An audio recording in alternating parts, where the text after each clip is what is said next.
10% po na ito doon sa 25 na piniprepare nila.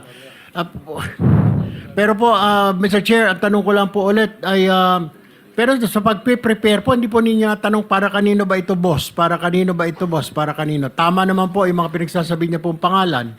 I never asked po, Your Honor, kasi po siya lang naman po yung kausap ko po, Your Honor. Siya lang kausap mo? Yes po. Alright.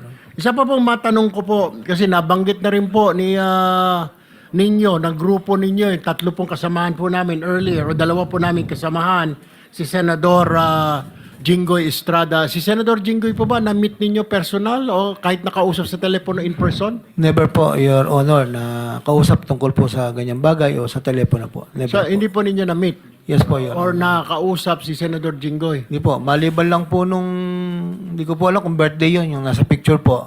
Sinama lang po ako ng mga dating kasamahan ko po doon po sa okasyon. That's how you met Senator Yes po, Your Jinggoy. What about Senator Villanueva po?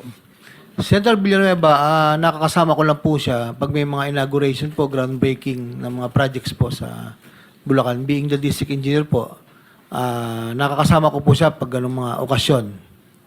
Okay, wala na po other than that. Yung mga communication, tawag, after that, yung mga ribbon cutting, kung ano man yan, opening ng kalsada, wala na pong tawag po late at night or after office hours, wala na pong ganon. Wala po, yun lang pong insidente na nag-text siya sa akin na mag-follow up lang po nung request niya kay Secretary Bonoan.